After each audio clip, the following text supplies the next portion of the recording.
Natagal ba kayo sa isang man versus food na sagupaan? Bibisitahin natin ang ilang mga abot kayang buffet ng magkaalaman.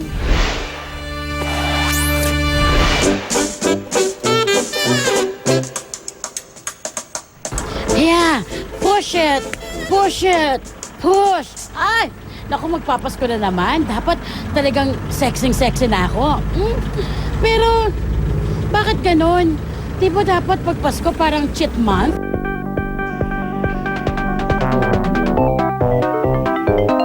Magda-diet ba ako o kakain ng marami? Ah, alam ko na.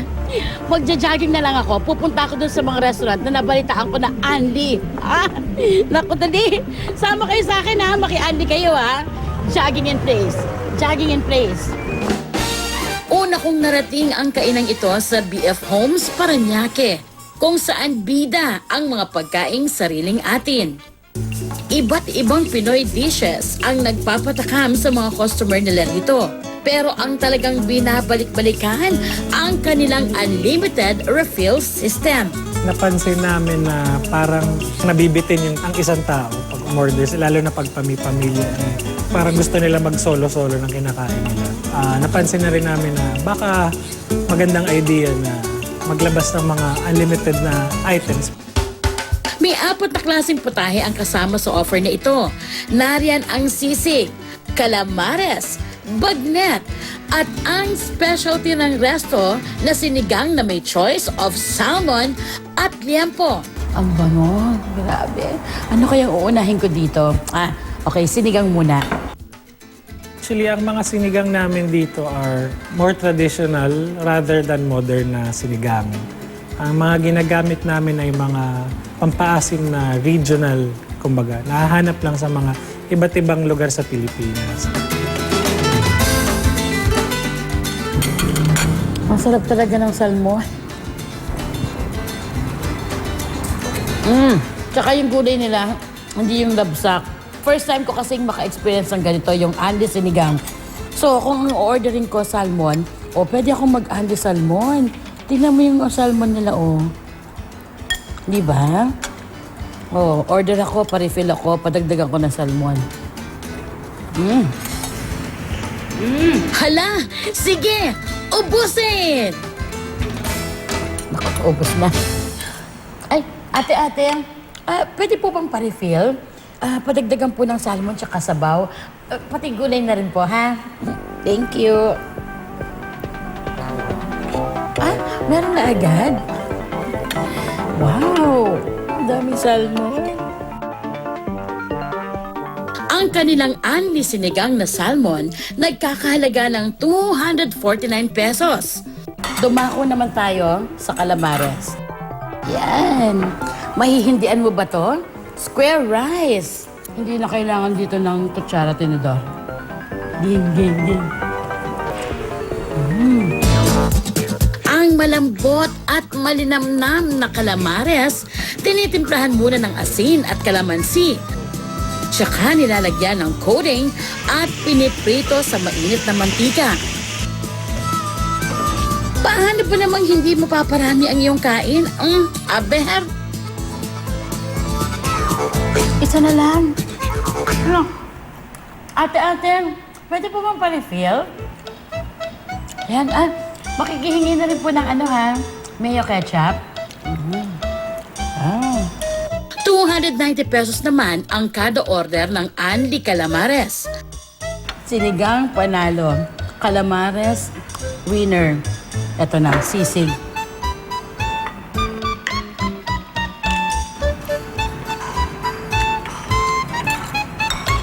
Pero yung kanin ng sisig nila, garlic rice. Sarap. Kasama rin ng Andy ulam ang Andy drink at Andy rice na pwedeng plain or garlic rice. Ang lasa-lasa ng sisig nila, crunchy, may makunat na part, tapos ang dami mong laman na nakakain. Ito na po yung medyo kinakabahan akong part. Kasi paubos na naman yung sisig ko. Pero, don't you worry. Ate, pwede po bang pa-refill? Kung karamihan ng buffet restaurants may no leftover, no takeout rule, may ibang patakaran naman dito. Eto, ang gusto kong mangyari dito, iti-take out ko. Kasi pag nag-take out ka, meron kang charge na 100 pesos lang. Ang bestseller nilang Anli Sisig ay nagkakahalaga naman ng 315 pesos. Ano? Ready na kayo? Ito na. Bagnet Tipak number 1.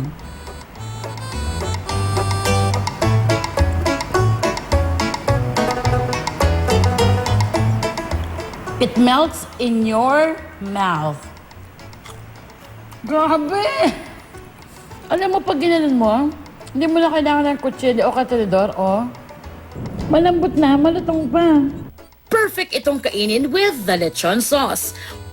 Na-inlove ako sa kanya. Kuya, pwede po pa-take out to? Hindi na po ako mahihiya. Hanep sa sarap ang bagnet. Unlimited na yan sa halagang 325 pesos.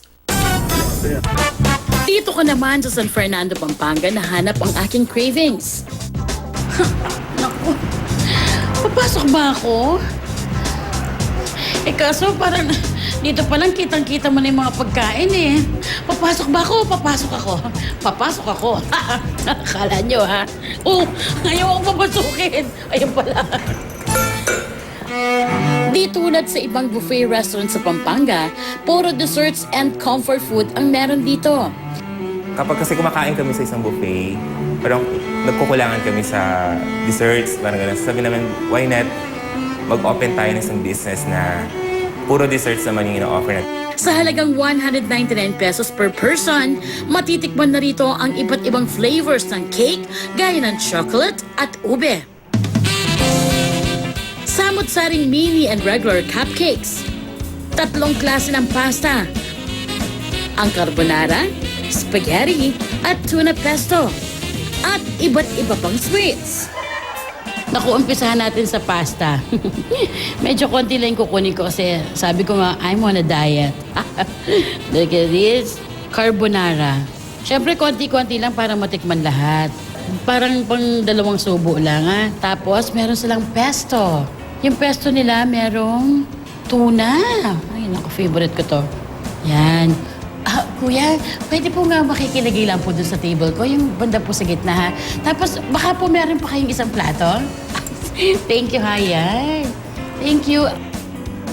Okay, dito naman ako sa gulay. Meron silang, galing nito, meron silang mashed potato. Tapos, ito yung mga iba-ibang gulay nila.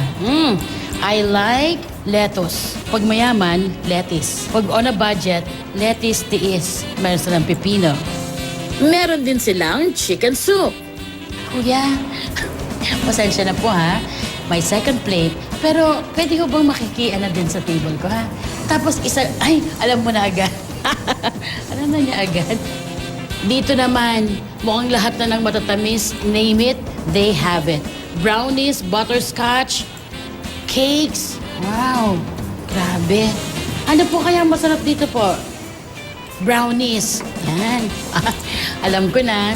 Kaya malayo yung brownies para hindi masyadong maabot. Gusto ko to. Gusto nyo rin to, di ba? Yema cake. Yan, yema cake. Kuya. Kaya ko kasi itong ubusin. Pwedeng pakilagay na ho sa table ko po. Yan ha. Kuya, pasensya na ha. Yan. Kuya, pakibantay ha. Baka humay kumuha ka lang, buffet table din. Wow, this one is chocolate cake. Nakakatakam na. Masarap to. Cookies and cream. Kuya, ayaw kong mahiwa eh. Pwede mong pakilagay na rin ho sa table ko po. Pasensya na ha. I'm on a diet talaga. Present din ang Pinoy favorite merienda. Naku, at the back, meron silang halo-halo. Kuya, pwede mo bang makahingi po ng baso? Salamat po. Ayan. Ang maganda dito, parang gagawa ka ng halo-halo 101. Meron silang 3 klase ng salad. Ito yung nagiging favorite na ng nakakarami, yung coffee jelly at buko pandan. Pizza. Anyone? Aside from pizza, meron silang siopaw. Kain na! Ito na yung pressure ngayon. Hindi ko na alam kung anong uunahin ko. Pasta.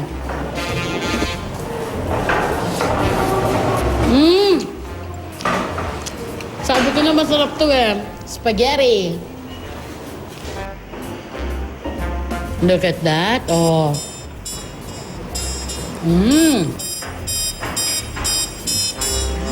Kuya, pwede ko pa makasuyo po ng tubig? May flavors ang mga ito na lychee, blueberry lemon, cucumber, at iced tea. 4? Okay, brownies first. Wow! Chewy? Palalampasin ko ba naman ang specialty nilang mga cake? Sarap.